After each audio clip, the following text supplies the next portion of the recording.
ఈరోజు మనం మన గ్రహం మీదున్న ఒక అత్యంత ఆశ్చర్యకరమైన రహస్యమైన ప్రదేశం గురించి మాట్లాడుకోబోతున్నాం.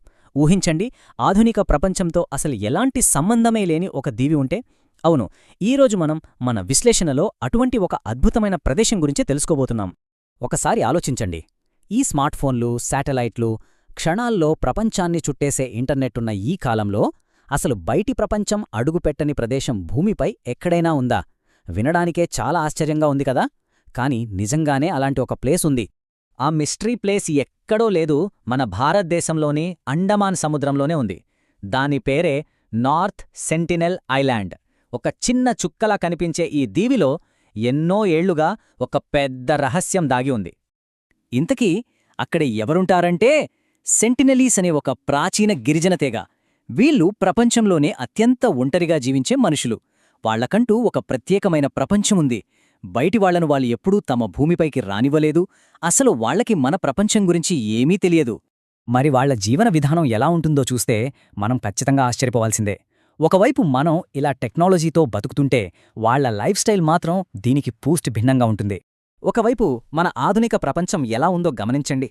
టెక్నాలజీ, ఇంటర్నెట్, రవాణా ఇలా అన్నీ ఉన్నాయి మనకి. కాని దానికి సరిగ్గా ఆపోజిట్ సైడ్ సెంటినెలీస్ ప్రజల లైఫ్. కరెంట్ లేదు, ఫోన్ లేవు. వాళ్ళు ఇప్పటికీ అడవుల్లో వేటాడుతూ, సముద్రంలో చేపలు పట్టుకుంటూ, పక్క ప్రకృతితో మమేకమై జీవిస్తున్నారు. ప్యూర్ ఐసోలేషన్ అంటే ఇదేనేమో. ఇక్కడ మనం గమనించాల్సిన అతిపెద్ద విషయం ఏంటంటే, వందలేళ్లు కాదు, ఏకంగా వేల సంవత్సరాలుగా వాళ్ళు ఆ దీవిలోనే అలా ఉండిపోయారు.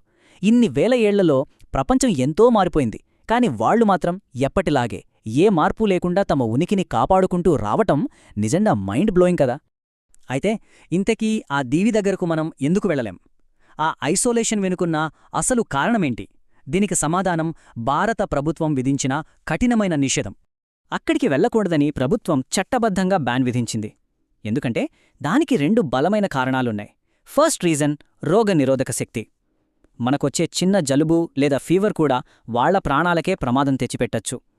వేలేళ్లుగా బయటి ప్రపంచానికి దూరంగా ఉండటం వల్ల ఆధునిక రోగాలను తట్టుకునే శక్తి వాళ్ల శరీరాలకు ఉండదు. ఇక రెండో కారణం, వాళ్లు ఎప్పుడు బయటవాళ్లను యాక్సెప్ట్ చెయ్యరు. ఎవరైనా వస్తే తమకు ముప్పు అని భావిస్తారు. సో అటు వాళ్ల ప్రాణాలను, ఇటు వెళ్లేవాళ్ల ప్రాణాలను కాపాడటానికే ఈ బ్యాన్, ఈ వార్నింగ్స్ అన్నీ ఊరికే పెట్టినవి కావు. ఆ సరిహద్దు దాటితే జరిగే పరిణామాలు ఎంత తీవ్రంగా ఉంటాయో చెప్పడానికి చరిత్రలో జరిగిన కొన్ని భయంకరమైన సంఘటనలే సాక్ష్యం. ఎగ్జాంపుల్కి 2006లో 2 జాలర్లు తమ పడవలో అనుకోకుండా ఆ దీవికి దగ్గరగా వెళ్లారు. దురదృష్టవశాత్తు వాళ్లు ప్రాణాలు కోల్పోయారు. ఆ తర్వాత 2018లో జరిగిన ఘటన గురించి బహుశా చాలామందికి తెలిసే ఉంటుంది. అమెరికాకు చెందిన జాన్ ఎలెన్ చౌ అనే వ్యక్తి ఆ తెగలు కలవాలనే ఉద్దేశంతో అక్కడికి వెళ్లే ప్రయత్నం చేశాడు. కాని అది అత్యంత విషాదంగా ముగిసింది. ఎవరి సైడ్ తప్పు అనేది పక్కన పెడితే ఆ నిషిద్ధ ప్రాంతం ఎంత సెన్సిటివ్ అనేది ఈ ఘటనలు మనకు క్లియర్గా చెప్తున్నాయి. 2018లో ఆ ఘటన జరిగిన తర్వాత ప్రపంచం దృష్టి అంతా ఒక్కసారిగా నార్త్ సెంటినెల్ ఐలాండ్ వైపు మళ్లింది. ఇంటర్నేషనల్ మీడియా అంతా దీని గురించే మాట్లాడుకుంది. కాని ఇదంతా మనవరకే. ఆ సెంటినెలీస్ ప్రజలకి ఇవేమీ పట్టవు. ప్రపంచం మొత్తం వాళ్లవైపు చూసినా వాళ్ళు మాత్రం ఇవన్నీ ఏమీ పట్టించుకోకుండా తమ పనుల్లో తాము, తమ ప్రపంచంలో తాము అలాగే ప్రశాంతంగా జీవిస్తున్నారు. నిజంగా చెప్పాలంటే ఇది భూమిమీద ఒక అరుదైన, దాగి ఉన్న ప్రపంచం. ఎప్పటికీ అంతుచిక్కని ఒక గొప్ప మిస్టరీ. ఒక గొప్ప మాట ఉంది, కొన్ని ప్రదేశాలు మనకు తెలియని ప్రపంచాలను తమలో దాచుకుంటాయి అని. నార్త్ సెంటినెల్ దీవి కూడా ఖచ్చితంగా అలాంటిదే. ప్రతి అంగుళం జూమ్ చేసి చూసుకోగలిగే ఈ టెక్నాలజీ యుగంలో తమ ఉనికిని ఇంత రహస్యంగా కాపాడుకుంటున్న ఒక సమాజం ఉండటం రియలీ అమేజింగ్. మరి ఫైనల్గా ఒక చిన్న ఆలోచన. ఎంతో డెవలప్ అయ్యామని గర్వపడే మన ఆధునిక సమాజం ప్రకృతితో అంతలా కలిసిపోయి ప్రశాంతంగా బతుకుతున్న ఆ ఒంటరి ప్రపంచం నుంచి నేర్చుకోవాల్సిందేమైనా ఉందా? ఏమో, మీరే ఆలోచించండి.